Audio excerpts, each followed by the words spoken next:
You are listening to the Country Boy Show with your host, Steve Allen. I am glad that you're out there watching today. Been thinking of this topic quite a bit. Bullying. You hear the word bullying quite often. But do we really think of what bullying is? You know, bullying, I go out for a run most every morning, and this morning was no different, and I was thinking of this word, bullying. Okay, B-U-L-L-I-N-G. I think that's how you spell it. Bullying. You think of kids, you know, in school, 2 or 3 kids picking on another one, or somebody knocking another kid off the bike, and every time he came walking by, the gang would come out there and knock him off his bike, and everybody would laugh and they'd run off. They thought that was cool. Bullying. You know, poor kid in school. It could be a girl, it could be a boy. You know, maybe he's a little overweight. Okay, just a little overweight. Well, the others, you know, let's take high school kids. Okay, and all the girls are really watching their weight. You know, you got a lot of energy rolling in your body and your mind at that age, and your bodies stay pretty thin. And according to what guys do, you know, are they out there working, or, you know, do they lift weights, or are they on a wrestling team, or they play basketball, or, you know, they run in track, they kind of stay in shape. But there's one kid that just doesn't quite stay in shape. He is who they bully. But I'm not going to talk about that kind of bullying today. I want to talk about another type of bullying. I know it's probably quite prevalent in the workforce. We as adults, sometimes we're bullied. Various ways. But in some cases, that bullying isn't a group of people, kids, that are picking on one individual. Sometimes it's one individual that's picking on a group of people. Have you ever thought of bullying by one person? You know, sometimes people get it in their brains that they're a little more important than somebody else. And when they think they're more important, and that could be because, let's say they know Trump, the President of the United States. Okay? That sounds good. Let's say they were good friends with some big singer or movie star. Okay? Let's say they happened to live in LA at one time, and they became friends or with a movie star, let's say. And they went out to dinner for maybe once, maybe twice. Let's say they went out to dinner with this person twice. And so they were really important. In fact, let's say they worked at Disneyland and they mingled and associated with others, maybe some important people. Well, let me tell you something. In the workforce, those situations, we see it.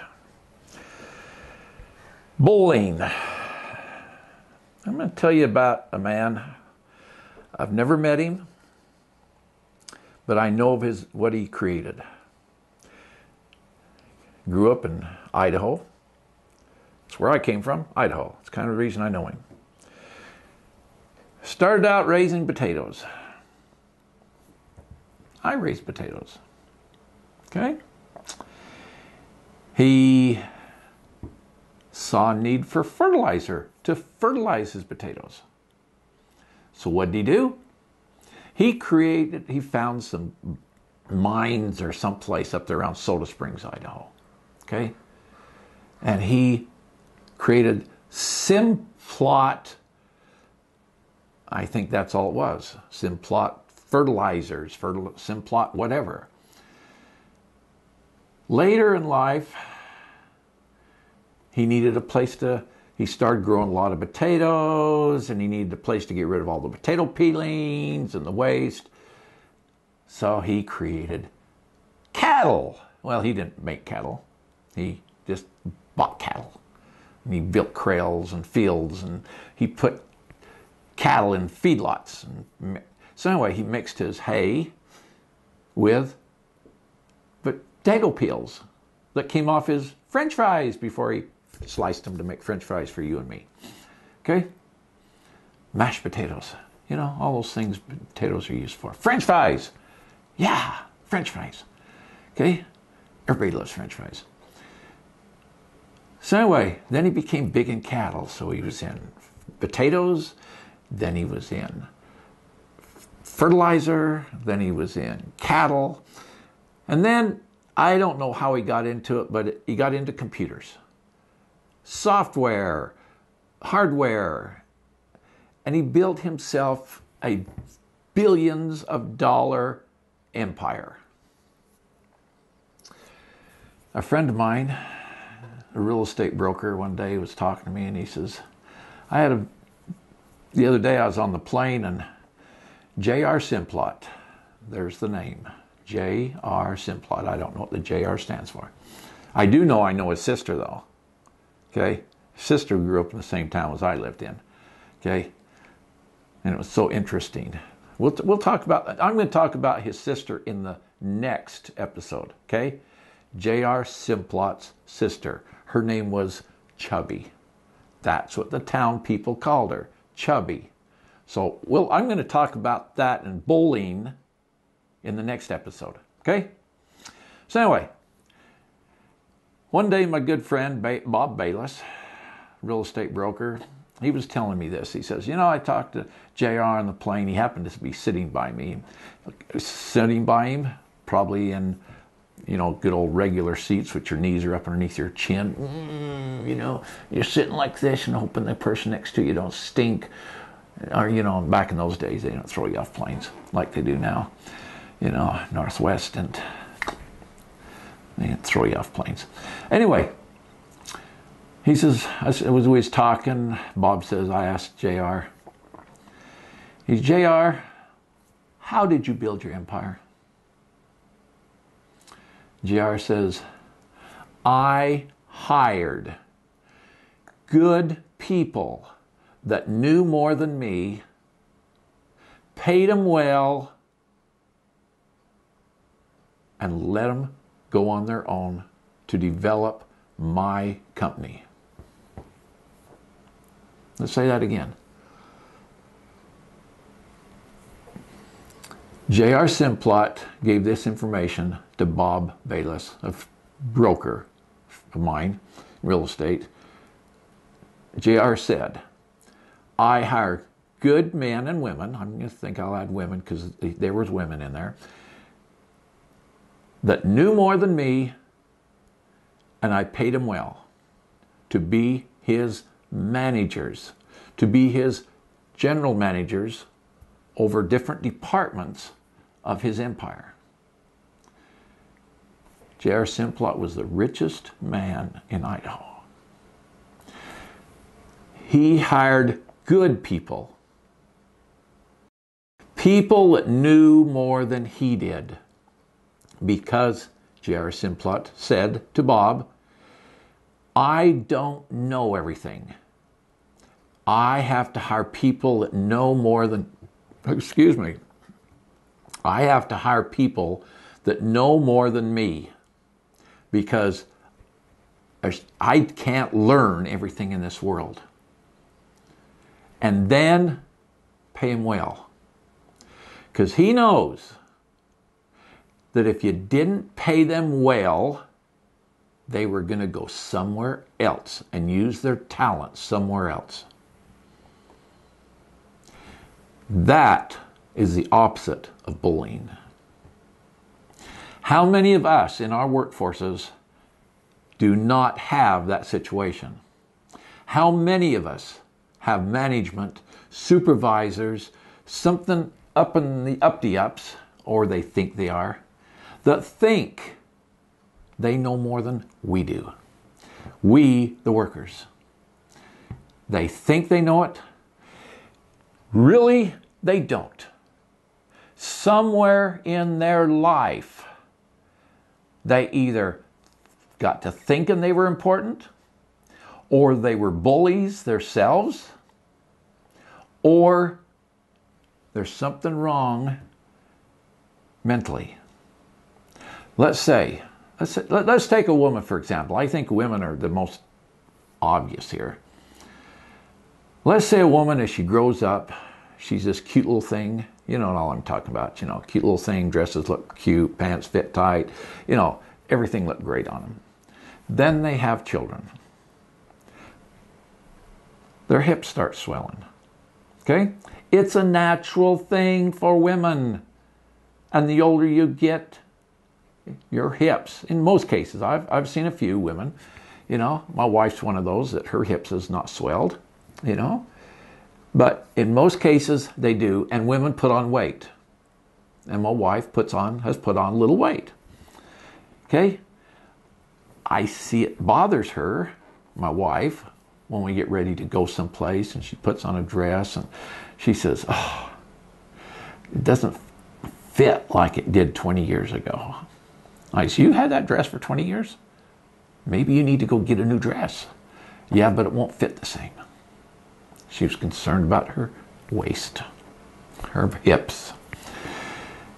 Maybe somebody, let's say, came from a home that mom had gained some weight. Maybe she gained quite a bit of weight. Okay? I'm not saying this happened, but it does happen. But this is an example. Okay? This is an example of how bullying can get going. Okay? This person has a mental hang-up on weight. She remembers her mother weighed 250 pounds and was 5'6". Okay? And she's not going to let it happen to her. Let me repeat, not going to let it happen to her. But it's doing it. Her hips are growing. She works out, but it's in the genetics. Many cases, I believe we can do something about some of these cases, but I think in many cases it's in the genetics. It's part of us. But some people use that because they don't feel secure within themselves, and they've been able to land themselves some good jobs when they were thinner. They've put the weight on. Let's say they've had a couple of children or 3 children, or, you know, 2 children or 5 children or 10 children, you know. What's happened in their life? They've lost confidence in themselves. And this can happen for men, so don't think I'm picking on women, but I think women's more, I think this happens with women quite often, you know. A lot of you married men, you kind of, well, you aren't married, you know, your girlfriends. How many of you can, you know, you don't comment when they say, how do I look, honey? You better not answer the question. No. You're in trouble. You're damned if you say it, and you're damned if you don't say it. So it's best to shut up. But bullying can carry forth into the workplace. And it can happen with one person, a manager, a supervisor, that's over a group of people. Okay? And that person can destroy hundreds of lives. Thousands of lives. Because why? Because that mindset is going to filter down like snow, like rain. And it's going to affect the workers they work that's working under this person. Unlike J.R. Simplot that says, hire the best, ones that know more than you, pay them well, and they will make you money. J.R. Simplot is an example of not being a bully. Okay? So many people, and I'd like to hear from you, okay? Email Steve at Sundog Film Productions, okay? Get that, Steve at Sundog Film Productions, okay? I want to hear from you, okay? Also, you can comment in YouTube, okay? Well, you're watching YouTube. Here it is. Make a comment and please subscribe. I need, I'm not a bully. I just need subscribing numbers, okay? I'd love to see 200 or 300 a day. Oh, my heart would feel so great. 200 or 300 a day. That would be so good. So anyway, I'm going to be back tomorrow. This topic is not over. I can't cover it in one topic. This topic of bullying, leadership, supervisors, managers.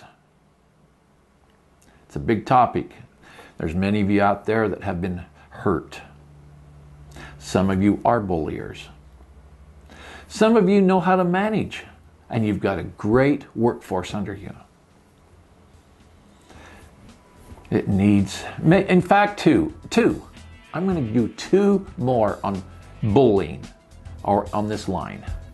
So anyway, come back later and I'll post another one right after this. So anyway, thank you for watching the Country Boy Out Show, and I am Steve Allen, and enjoy your Saturday. Yes, Saturday. It is Saturday. What else should I be doing on Saturday? Yes, making YouTube movies. That's what I should be doing on Saturday. Have a great day, and I am gone. See you again in a few minutes. Bye.